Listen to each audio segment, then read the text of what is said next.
Don't tell people what you know. Right. Keep them poor. That's why the school system's actually fundamentally corrupt. It's anti-education. So my father was the head of education, PhD, all that stuff. I go home and ask him, said, why don't we learn about money in school? And he looked at me and says, because the government doesn't let us teach that subject. The government tells us what we can teach and what we can't teach. And I thought that was strange. And I said, but aren't we going to school to learn about money? He says, no, your job is to get a job. I said, but you get a job to earn money. He goes, no, you're supposed to just get a job. I went, no. Isn't the purpose of a job to earn money? He goes, you're correct. I said, so why don't I just learn about money? I can skip the job part, you know? And he got flustered and he said, if you want to learn about money, why don't you ask your best friend's father about money? And I said, why? That's Mike. So why ask him? He says, because Mike's father is an entrepreneur. And I said, what are you? He says, I'm an employee. I'm a government employee. I went, oh, what's the difference? He says, the difference is an entrepreneur must know about money, or they're no longer entrepreneurs. And he says an employee doesn't have to know anything about money, because the government will take care of them, the company will take care of them. So I'm all confused.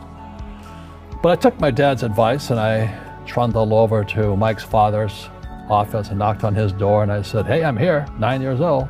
Teach me about money. He says, beat it, kid, you know. But that's where the story of Rich Dad, Poor Dad started. And finally, through persistence, my rich dad started teaching me about money on one condition. And that condition was he would never pay me. He says, the moment I pay you, you think like an employee. He says, that's the trap. Entrepreneurs work for free. And now I'm 9 years old, my head's cracking in half. He says, you never want a paycheck. You understand that, kid? I said, okay, I got it. And he says, well, how do I make money? He says, that's what entrepreneurs figure out. So how do I learn about money? So he would just break out a Monopoly game board. So I would work for free. I'd pick up cigarette butts, and he had hotels and restaurants, and I would clean and do menial tasks. And as I got older, I started getting into office work and marketing and accounting, and I was an apprentice basically, but I always worked for free. And he would teach me about money, but the way he taught me about money was playing Monopoly. And finally one day I got upset. I said, well, when are you going to teach me about money? He says, what do you think we're doing?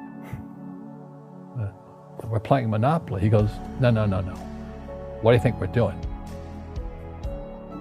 We're playing Monopoly. He says, what do you think we're doing? So I don't know. I'm teaching you about money. And then that's when, you have one greenhouse. He says, there's many formulas for great success in money. There's thousands of them, but one of the best ones found on the game of Monopoly. It still is today. 4 greenhouses, 1 red hotel. I said, what? He says, one of the greatest ways to acquire great wealth is playing Monopoly in real life. 4 greenhouses, 1 red hotel. Well, is that all there is? He goes, that's it. And he says, what do you think I'm doing? And I went, I don't know. So then he took me out and he showed me his greenhouses. And 10 years later, when I was 19, I was now in school in New York, and I come back to Hawaii, and Rich Dad had bought the biggest piece of land smack dab in the middle of Waikiki Beach. And when you go to Waikiki Beach today, you'll see the Hyatt Regency Hotel. That was his hotel. Just like the game of Monopoly. Just like the game of Monopoly.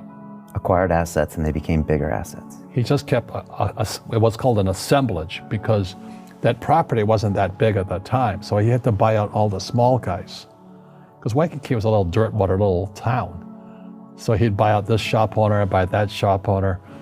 And it took him a while, but he finally assembled this large piece of property. And then he and Hyatt put up this giant hotel. It just sold for $800 million. So that's how I learned about money.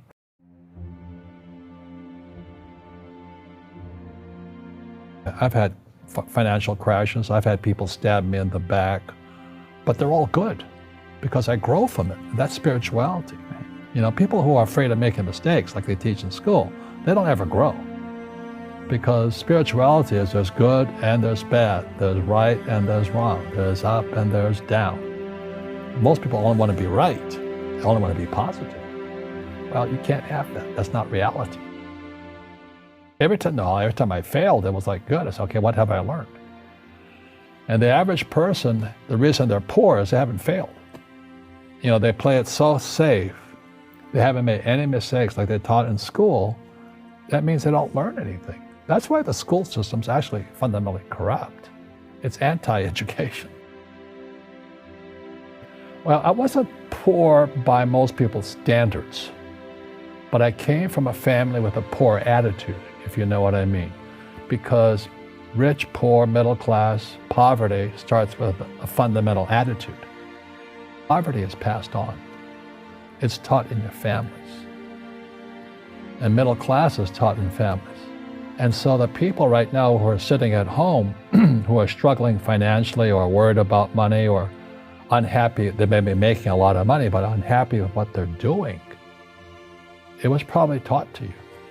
Your superego was taught, get a job, work hard, or you'll never be rich, or the rich are evil, or whatever. And what most people lack is real business knowledge, like accounting, like debt, like taxes. You got to know that stuff, but they don't teach it in school to anybody.